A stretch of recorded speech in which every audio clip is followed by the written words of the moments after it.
Bien, nous allons passer à la troisième présentation qui sera présentée par le professeur Kou Sakabe, professeur de médecine du Centre des sciences médicales préventives, qui nous vient de Chiba. Je pense que vous devez être encore un peu fatigué. Peut-être que vous avez déjà consommé beaucoup trop de science. Moi aussi, c'est mon cas. Alors, je suis du Centre pour les sciences médicales préventives de l'Université Chiba au Japon. Je suis né à Kyoto et j'ai grandi là-bas. Mais je suis cantonais, oui. Est-ce que vous connaissez Kyoto, c'est la ville la plus traditionnelle de tout le Japon. Donc, mon intitulé, c'est les pesticides agricoles et la santé humaine. Alors, tout d'abord, où j'en suis? Voilà. Tout d'abord, je voudrais dire quelques mots sur la confusion entre les facteurs environnementaux et génétiques dans la maladie. Lorsque vous avez un patient, il faut toujours considérer les facteurs environnementaux. On a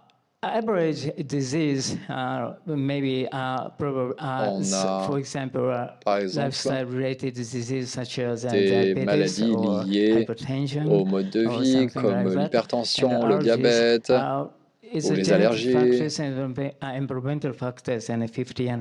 Et donc parfois c'est 50-50 entre les facteurs environnementaux ou génétiques. Et on a les syndromes. Donc on a les désordres monogéniques. Okay. Là c'est plutôt du côté génétique. Et par contre les blessures et les maladies infectieuses sont quasiment à 100% dues aux facteurs environnementaux. Voilà. Aujourd'hui, je voudrais vous parler de l'importance de considérer les effets sanitaires de l'environnement comme l'une des causes des symptômes de patients lorsque vous avez une consultation clinique, quand vous allez la faire, quand vous serez médecin, bien sûr, ou quand vous l'êtes déjà en train de le faire. Oh, pardon.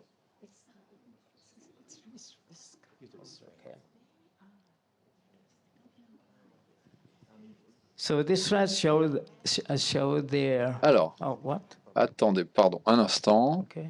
Oui. Okay.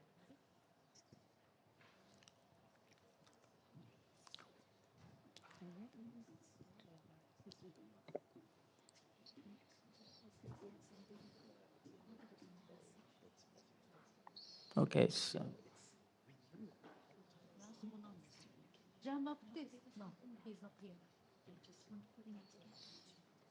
Je pense qu'on aurait bien besoin de l'aide de Jean-Baptiste. Il n'est pas là.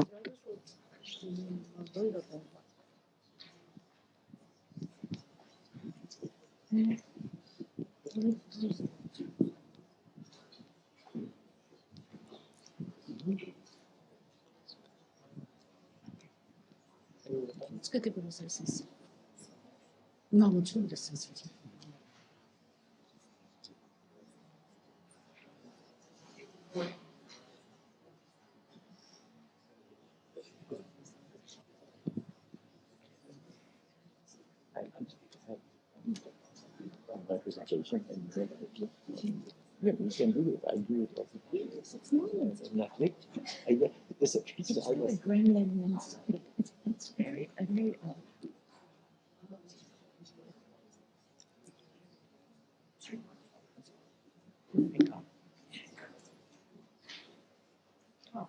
OK. Très bien. Comme vous pouvez le voir sur cette slide, on va parler de l'origine des pesticides modernes. Le professeur Hermann Staudinger a reçu le prix Nobel en 1953 Les progrès de la théorie des polymères réalisés par le professeur Staudinger ont facilité le développement et l'amélioration de produits agricoles tels que les pesticides.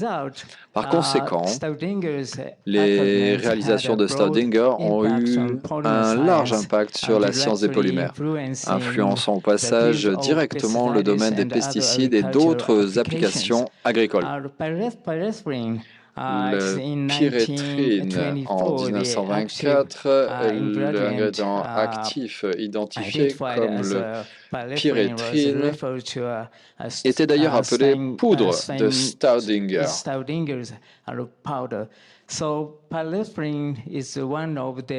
La pyréthrine est à l'origine des pesticides modernes, en fait.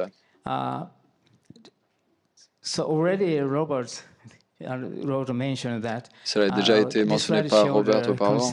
Et bien sûr, cela montre certaines inquiétudes concernant la contamination par les pesticides et les problèmes de santé humaine. Par exemple, la carcinogénicité et l'augmentation des maladies allergiques, l'augmentation des maladies neurologiques, les anormalités reproductives, les risques de démence, les anomalies comportementales et des défaillances ou des incapacités d'anomalies comportementales, ainsi que des défaillances d'apprentissage chez les enfants.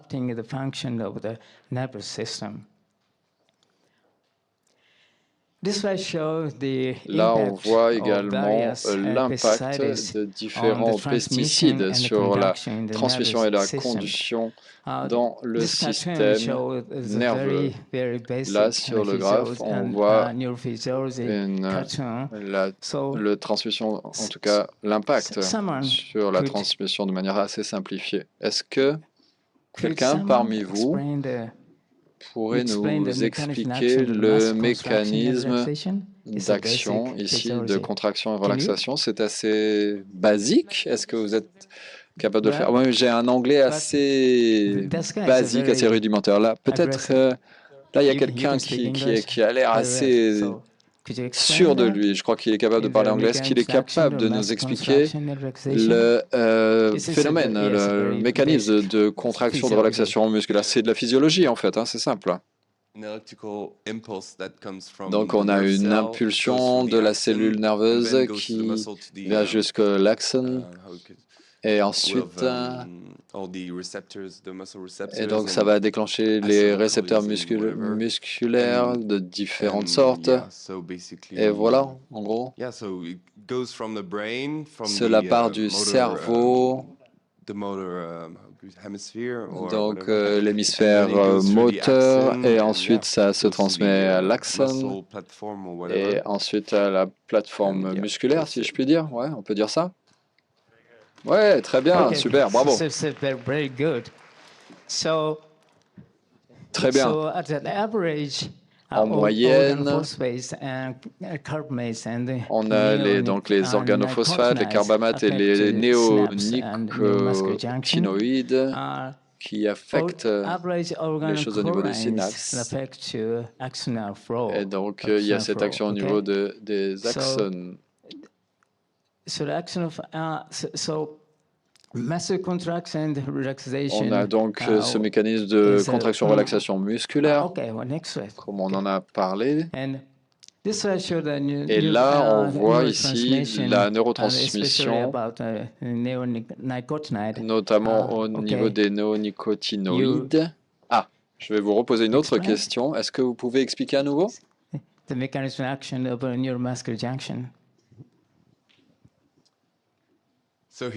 Alors, ici, on se concentre sur autre chose, c'est la jonction neuromusculaire. On voit le canal calcium, on a le sodium, également le canal de sodium qui est de l'autre côté.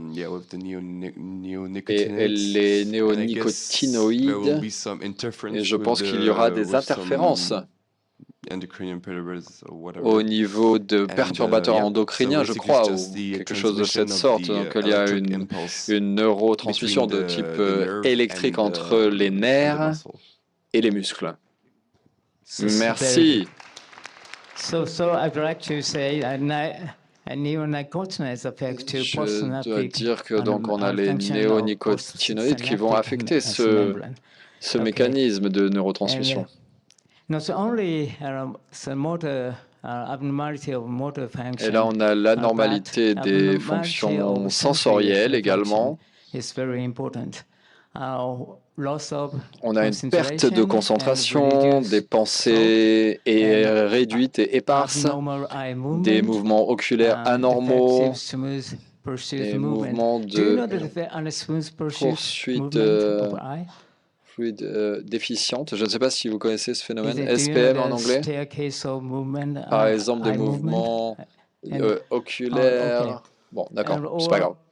On a des problèmes au niveau auditif, des anormalités des pupilles, et une fonction auditive réduite, des neuropathies. Donc, par exemple, on fait un test dans de l'eau glacée, hein, voilà, c'est ça? D'accord, de l'eau glacée, on trempe la main ou le pied. Et donc, on a un stimulateur ici. Ça s'appelle le type de stockage de gants. Type de gants. Bon, ouais. Il y a donc beaucoup de recherches, d'études in vivo et in vitro sur les effets des néonicotinoïdes et leur influence sur le développement du tissu du cerveau et notamment les changements comportementaux induits par les néonicotinoïdes et l'émergence d'une certaine anxiété comportementale. Et on a une influence sur les tissus du cerveau qui passe à travers le placenta, contrairement à ce qui était écrit auparavant, comme on l'a dit. Les néonicotinoïdes passent à travers ou dans le sang et dans le placenta, à travers le placenta. Ici, on voit une certaine étude très célèbre au Mexique sur le développement des enfants. C'était dans la vallée Yaqui, sur les dessins d'enfants. Je crois que c'était mené par Harvard.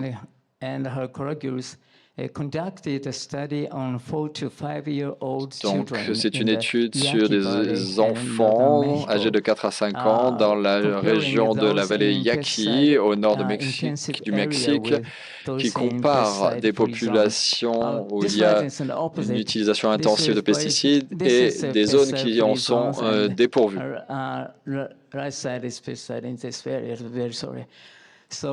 Je pense que ça a été inversé, mais je pense que vous avez compris, n'est-ce pas? On voit la présence de nombreuses organochlorines, des pesticides de type organochlorine. Et donc, on a des tremblements et une très pauvre coordination entre les yeux et les mains, ce qui aboutit à des dessins très mauvais, très inexacts et imprécis. Par exemple, on leur demandait de dessiner des personnages d'apparence humaine, on leur laissait 30 minutes, ils devaient le faire de mémoire, et on voit les résultats.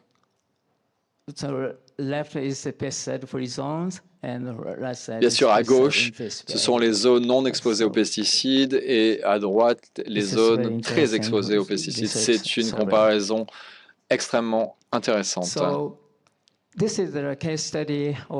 Voilà également des effets aigus de certains cas. Un enfant, un garçon de 7 ans qui a été présenté au service de dermatologie d'un grand hôpital dû à l'émergence de symptômes cutanés sur tout son corps peu après avoir été aspergé d'insecticides. organophosphorés.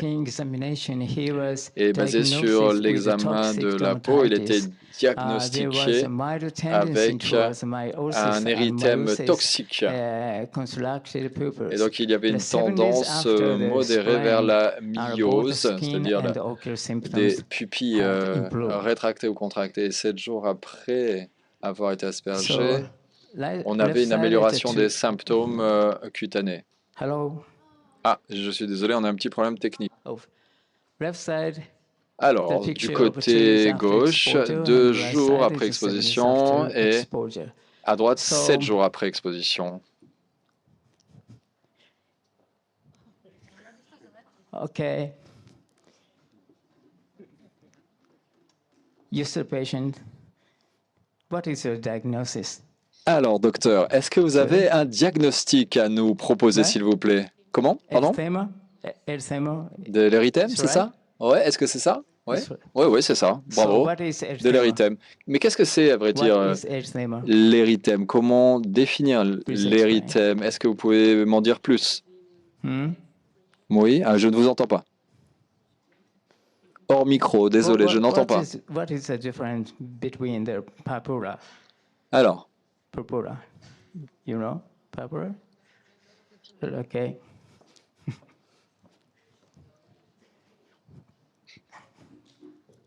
Okay. Erythema. The erythema spreading in exposed skin areas. Bon, alors l'érythème, on revient là-dessus.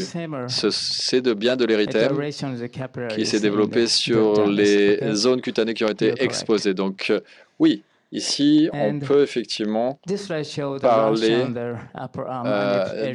rash également aussi sur le bras supérieur, l'avant-bras sur le bras et la partie supérieure du bras. Donc, encore une fois, 2 jours et 7 jours après exposition.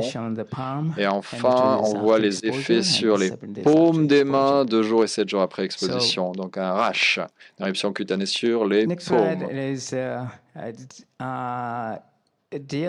Ensuite, nous allons aborder autre chose. Les pesticides à base de diacylhydrazine sont des pesticides qui appartiennent à une nouvelle catégorie. Développés dans les années 2000, ces pesticides à base de diacylhydrazine diffèrent des insecticides conventionnels et à ce titre représentent une nouvelle génération de pesticides à longue durée d'action. Leur mécanisme d'action implique une paralysie musculaire par interaction avec les récepteurs de la ryanodine.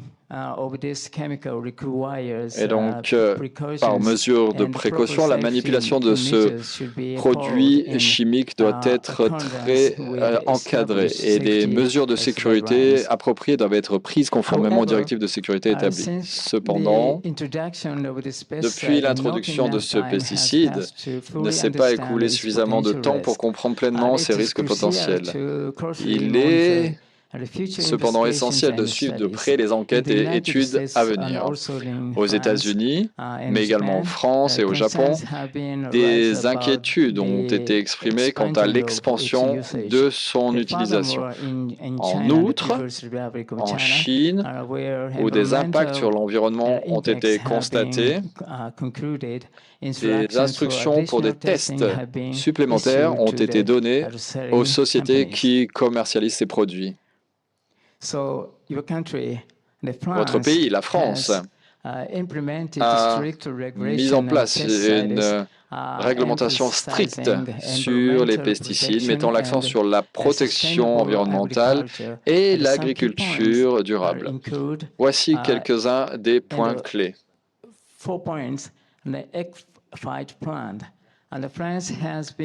Eh bien, on a bien sûr le plan national éco-phyto, c'est une nouvelle initiative. La France a mis en œuvre cette initiative avec pour objectif de réduire l'utilisation des pesticides de 50% d'ici à 2025. Ce plan prévoit donc la promotion de l'agriculture biologique, l'adoption de nouvelles technologies et l'encouragement de pratiques qui minimisent ou éliminent le besoin de pesticides. Deuxième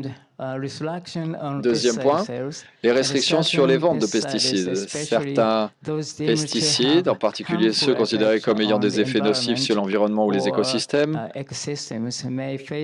peuvent faire l'objet de restrictions ou d'interdictions. Il s'agit notamment des ingrédients actifs considérés comme présentant un risque élevé. Quels sont certains des points clés? Eh bien, la promotion des approches sans pesticides. La France promeut activement les approches non chimiques de l'agriculture, comme l'agriculture biologique, en utilisant des méthodes alternatives pour réduire ou éliminer l'utilisation des pesticides.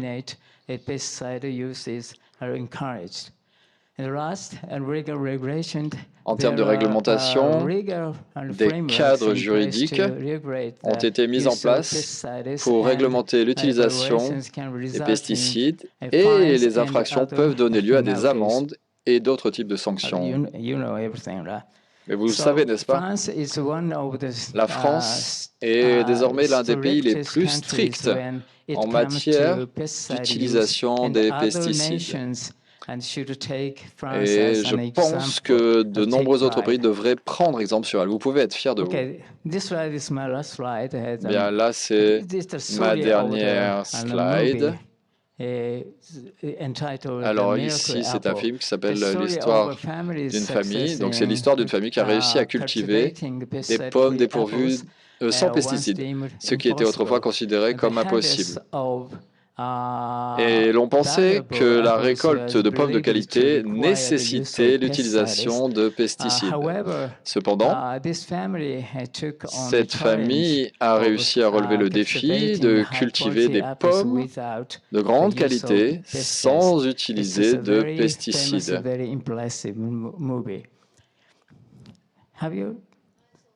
Oui. Vous l'avez vu, vous avez vu ce film? Très bien. Qu'en pensez-vous?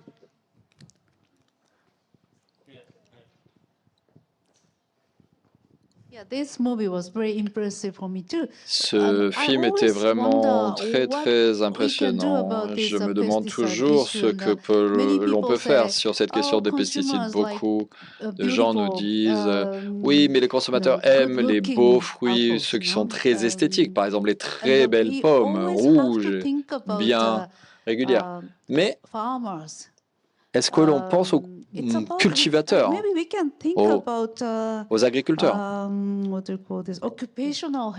On pourrait parler ici des problèmes de maladies professionnelles aussi. On devrait penser aux agriculteurs qui font pousser des fruits, des légumes. Les consommateurs ne doivent pas toujours se concentrer uniquement sur les qualités esthétiques des produits agricoles.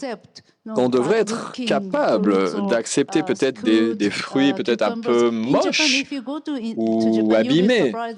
Mais vous savez, au Japon, tous les fruits et légumes au Japon sont parfaitement calibrés et c'est une chose impossible dans la nature. Mais c'est la demande excessive des consommateurs japonais. Ils s'attendent à une perfection formelle des produits agricoles au Japon.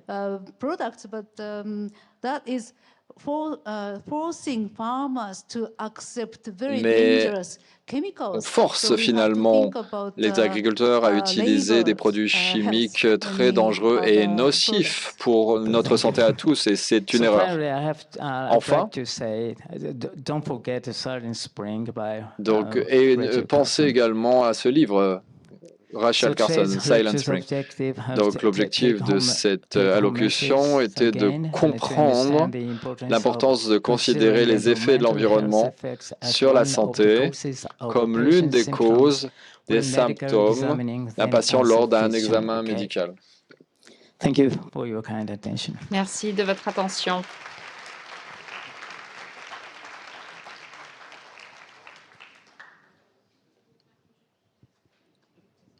Thank you. So Merci. Running out of time, but if you have a burning questions, Maintenant, yes. nous n'avons presque plus de temps, à moins que vous ayez une question brûlante.